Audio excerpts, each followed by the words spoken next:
आधीच मुलांचे खायचे नखरे असतात आणि त्यामध्ये रोज टिफिनला यांना काय द्यायचं याचाच प्रश्न पडलेला असतो. रोजची भाजी पोळी तर यांना नकोच असते. म्हणूनच आज मी तुमच्यासोबत फक्त एक रेसिपी नाही तर पूर्ण आठवड्याची डब्याचं टेन्शन तुमचं पूर्णपणे घालवलेलं आहे. आज मी तुमच्यासोबत 5 दिवसांच्या 5 टिफिन रेसिपी शेअर करते. म्हटलं तर अगदी सकाळच्या घाईमध्ये 15 ते 20 मिनिटांमध्ये या रेसिपीज तयार होतात. यामुळे तुम्ही नक्कीच या बनवू शकाल. इतक्या सोप्या आहेत. मुलांना नेहमीच भाजी पोळीपेक्षा वेगळंच काहीतरी हवं असतं. मग असं वेगळं काहीतरी डब्यामध्ये दिलं की आपसूक डबा सुद्धा संपला जातो आणि आपण आया सुद्धा मुलं शाळेतून आल्या लगेच डबा संपलेला पाहून खुश होतो. तर आपण पहिला पदार्थ बनवणार आहोत जो सकाळच्या घाईमध्ये 15 मिनिटात आरामात तयार होतो. तर यासाठी एक वाटी भरून मी तांदळाचं पीठ घेतलं. त्याच वाटीने पाव वाटी भरून बारीक रवा घ्यायचा. यामध्ये पाव चमचा हळद घालायची. आपल्या तिखटाच्या अंदाजानुसार यामध्ये लाल मिरची पावडर घालायची किंवा तिखट नसेल चालत तर याऐवजी काश्मीरी लाल मिरची तुम्ही घालू शकता. एक हिरवी मिरची अशी बारीक तुकडे करून मी यामध्ये घातलेली आहेत. आता यामध्येच बारीक चिरलेला कांदा थोडासा मोकळाच आधी करून घ्यायचा आणि मग यामध्ये घालायचा. कांद्यासोबतच इथे बारीक चिरलेली कोथिंबीर सुद्धा घालायची. चवीपुरतं मी यामध्ये मीठ घातलेलं आहे. घातलेलं सगळं साहित्य चांगल्या चमच्याने आधी मिक्स करून घ्यायचं आणि आता यामध्ये पाणी घालायचंय. आता यामध्ये रवा आहे आणि तांदळाचं पीठ सुद्धा आहे. यामुळे आपल्याला थोडंसं जास्त प्रमाणामध्येच पाणी लागणार आहे. एकदम पाणी न घालता असं थोडं थोडं पाणी घातलं ना किंवा अंदाज सुद्धा अगदी परफेक्ट आपल्याला येतो. बॅटर अगदीच घट्ट किंवा पातळ असं होत नाही. तर साधारण एक ग्लासभर आता मी यामध्ये पाणी घातलेलं आहे. यामध्ये अजिबातच आपल्याला गुठळ्या ठेवायच्या नाहीयेत. या पद्धतीने तुम्ही याची कन्सिस्टन्सी बघितली. आता यावरती आपण झाकण ठेवूयात आणि 5 मिनिटांसाठी हे असंच भिजत ठेवूयात. साधारण एक 5 मिनिटानंतर यावरचं झाकण काढलं. आता तुम्ही याची कन्सिस्टन्सी बघू शकता. सुरुवातीपेक्षा थोडंसं दाटसर मला हे वाटतंय. आणखीन एक अर्धा ग्लास भरून यामध्ये पाणी घालूयात. तर 1 वाटी तांदूळ आणि पाव वाटी रव्यासाठी जवळपास मी 1.5 ग्लास भरून यामध्ये पाणी घातलेलं आहे. तर यामध्येच थोडंसं मी तेल सुद्धा वाढवलंय. साधारण 1-2 चमचे तेल घातलं. घातलेलं तेल व्यवस्थित या बॅटरमध्ये मिक्स करून घ्यायचं. तर इथे बॅटर तयार झालेलं आहे. लगेचच आपण याच्या कायनोळी बनवायला घेऊयात. आता कायनोळी काही ठिकाणी बोललं जातं किंवा कायनोली असं सुद्धा बोललं जातं. तर इथे पॅन मी गरम करून घेतलाय. साधारण एक अर्धा चमचा यामध्ये तेल घालायचंय. तेल हलकंसं गरम झालं की यावरती आपण जसं डोसा सोडतो त्या पद्धतीने हे बॅटर सोडून घ्यायचंय. गॅसची फ्लेम सुरुवातीपासूनच आपल्याला मीडियम ठेवायची आहे आणि मीडियम फ्लेमवरतीच आपल्याला ही कायनोळी चांगली दोन्ही बाजूने भाजून घ्यायची. वरचं आवरण थोडंसं असं कोरडं झालं की यानंतर वरून थोडंसं तेल घालायचं. हे तेल सगळ्या बाजूने पसरवून घ्यायचं. लक्षात घ्या गॅसची फ्लेम मीडियम ठेवायची आणि मीडियम फ्लेमवरतीच ही कायनोळी चांगली भाजून घ्यायची. इथे मी याच्या कडा मोकळ्या करून घेतल्या आणि यानंतर पलटी करून या साईडने सुद्धा आपण चांगलं भाजून घेऊ. 2 ते 3 मिनिटांमध्ये खालच्या साईडने सुद्धा ही चांगली भाजून झालेली आहे. इथे तुम्ही बघू शकता मस्त यावरती डाग आलेत. तर डब्याचा हा पहिला प्रकार आपला भाजून झालेला आहे. काढून घेऊयात. एखाद्या जाळीवरती काढून घ्यायचा म्हणजे मग त्याला वाफ लागत नाही. तर इथे 4 छोट्या आकारामधल्या कायनोळ्या मी तयार करून घेतलेल्या आहेत. या तुम्ही मुलांना सॉस सोबत, दही सोबत, शेंगदाण्याच्या चटणी सोबत किंवा मग खोबऱ्याच्या चटणी सोबत देऊ शकतात. असाच सुद्धा रोल करून मुलं खाऊ शकतात. इतक्या खमंग लागतात. आता डब्याचा दुसरा प्रकार बघूया. हा सुद्धा अतिशय सोपा आहे आणि अगदी तुम्ही छोटी जी मुलं असतात त्यांना सुद्धा देऊ शकता आणि मोठ्या मुलांना सुद्धा हा पदार्थ देऊ शकता. आता हे कसं करायचं ते बघूया. तर यासाठी एक छोटी वाटी भरून इथे मी रवा घेतलाय. जाड रवा किंवा बारीक रवा असा कोणताही रवा तुम्ही इथे घेऊ शकता. यामध्ये चवीपुरतं मी मीठ घातलं. आता यामध्ये आपल्याला पाणी घालायचंय. यामध्ये आपल्याला रव्याच्या दुप्पट पाणी घालायचंय आणि रवा चांगला आपल्याला भिजवून घ्यायचाय. हवं असेल तर पाण्याऐवजी तुम्ही इथे ताकाचा सुद्धा वापर करू शकता. आता हे मिश्रण एका मिक्सरच्या भांड्यामध्ये आपल्याला काढून घ्यायचंय. अगदी सोप्या पद्धतीने करायचं म्हटलं तर मिक्सरच्या भांड्यामध्येच रवा आणि मीठ घालायचं आणि याच्या तिप्पट आपल्याला यामध्ये पाणी घालायचंय. चांगलं हे मिक्सरला फिरवून घ्यायचं. कन्सिस्टन्सी व्यवस्थित ऍडजस्ट करून घ्यायची म्हणजे मग भांडी सुद्धा अजिबात खराब होत नाही. आता यामध्येच आपल्याला 2 चमचे आंबट दही घालायचंय. दह्याऐवजी 2 चमचे इथे तुम्ही लिंबाचा रस सुद्धा घालू शकता. आणि हे अगदी मस्त जसं डोशाचं बॅटर असतं अगदी त्याच पद्धतीने स्मूथ असं इथे बॅटर तयार झालेलं आहे. पण डोशाच्या बॅटरपेक्षा थोडंसं हे दाटसरच आपल्याला ठेवायचंय. या बॅटरमध्ये अगदी चिमूटभर मी सोडा सुद्धा घातलेला आहे आणि सोडा घालून हे बॅटर चांगलं मिक्स करून घेतलं. आता इथे मी हलकासा डोशाचा तवा गरम करून घेतलाय. यावरती चमचाभर तेल घालायचं. तेल सगळीकडे पसरवून घ्यायचं. तवा आणि तेल हलकंसं गरम झालं की यावरती आपल्याला बॅटर सोडायचंय. आता इथे आपण मिनी उत्तप्पा करतोय. यासाठी अगदी थोडंसं बॅटर यामध्ये सोडायचंय. साधारण एक अर्धी पळीपेक्षाही कमी मी इथं बॅटर सोडलंय. आता तवा जर मोठा असेल तर तुम्ही एका वेळेस 4-4, 5-5 सुद्धा मिनी उत्तप्पे तयार करून घेऊ शकता. यावरती बारीक चिरलेला कांदा घालायचा आहे. अगदी बारीक चिरलेला टोमॅटो घालायचा आणि याचबरोबर थोडीशी कोथिंबीर सुद्धा घालायची. तुमची मुलं जर तिखट खात असतील तर यावरून थोडासा अगदी 2 चिमूट कांदा लसूण मसाला घालायचा. वरून घातलेलं हे सगळं साहित्य हलक्या हाताने दाबून घ्यायचं, म्हणजे मग ते वेगळं होत नाही. हे उत्तप्पे खालच्या साईडने चांगले शेकले गेलेत.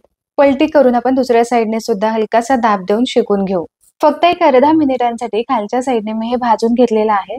आता इथे तुम्ही बघू शकता मस्त उत्तप्पा तयार झालेला आहे. दोन्ही साईडने मस्त भाजलाय. एका जाळीवरती हा काढून घेऊ. याच पद्धतीने एका वेळेस तुम्ही 4-4, 5-5 उत्तप्पे सुद्धा तयार करून घेऊ शकता. दिसायलाच अतिशय जबरदस्त हा पदार्थ दिसतो. पटकन खावासा वाटतो. यामुळे मुलं आवडीने हा पदार्थ खातात. मी तर हा खोबऱ्याच्या चटणीसोबत सर्व्ह केलेला आहे. मुलं तुमची लहान असतील तर कांदा लसूण मसाला स्किप करा. असा सुद्धा मस्त टोमॅटो आणि कांद्याचा फ्लेवर मस्त येतो. आता डब्यासाठी लागणारा तिसरा प्रकार बघू. तर यासाठी एक छोटी वाटी भरून मी तांदूळ 1 तासाभरापूर्वी भिजत ठेवले होते, किंवा तुम्ही रात्रभर हे भिजवून घेतलेत ना तरी सुद्धा चालेल. आत्ताचा हा पदार्थ इतका खुसखुशीत होतो म्हणून तुम्हाला सांगू, आणि तुम्ही तुमच्या आवडीप्रमाणे यामध्ये व्हेरिएशन सुद्धा आणू शकता. आपल्याला हे तांदूळ चांगलं बारीक असं वाटून घ्यायचंय. सगळे तांदूळ मिक्सरच्या भांड्यामध्ये काढून घेतलं. एक छोट्या आकाराची चिंचेचा तुकडा यामध्ये घालायचा आहे. ज्या वाटीने मी तांदूळ घेतला त्याच वाटीने पाव वाटी भरून इथं ओलं खोबरं यामध्ये घालायचं. आणि याच बरोबर सुक्या 2 लाल मिरच्या मी इथं घातल्या. तिखटाला या कमी आहेत, काश्मीरी लाल मिरची आहेत. पण जर तिखट तुम्हाला आवडत असेल तर इथे तुम्ही तिखटाच्या मिरच्या घातल्या तरी सुद्धा चालेल. चवीपुरतं यामध्ये मीठ घालायचंय. आणि आता जेव्हा मी तांदूळ घेतले त्यावेळेसच तांदळामधलं असणारं पाणी साधारण एक अर्धी वाटी भरून मी घेतलेलं आहे. या अर्धी वाटी पाण्यामध्येच हे बॅटर चांगलं आपल्याला फिरवून घ्यायचंय. तर हे बघा, चांगलं बारीक असं हे बॅटर मी वाटून घेतलेलं आहे. हलकसं जरी रवाळा राहिलं तरी सुद्धा काही हरकत नाही. तांदूळ फक्त तासभर भिजवून घेतलेले होते, त्यामुळे खूप अशी बारीक पेस्ट याची होणार नाही. या मिश्रणाची कन्सिस्टन्सी मला थोडीशी दाटसर वाटली. यासाठी मिक्सरच्या भांड्यामध्ये पुन्हा मी एक अर्धी वाटी भरून पाणी घातलं. या मिश्रणाचा दाटसरपणा तुम्ही बघू शकता. नेहमीपेक्षा थोडासा दाटसरच ठेवायचा आहे. आता या मिश्रणामध्ये ना तुम्हाला हव्या त्या भाज्या तुम्ही घालू शकता. इथे मी अर्धी वाटी कोबी असा लांब चिरून घेतलेला आहे. याऐवजी तुम्ही इतर भाज्या सुद्धा घालू शकता. कांदा, गाजर किसून घालू शकता, किंवा टोमॅटो सुद्धा असं पातळ काप करून यामध्ये घालू शकता. आता घातलेलं हे साहित्य चांगले या बॅटरमध्ये मिक्स करून घ्यायचं. सन्ना पोळे बनवण्यासाठी हे बॅटर आपलं तयार झालं.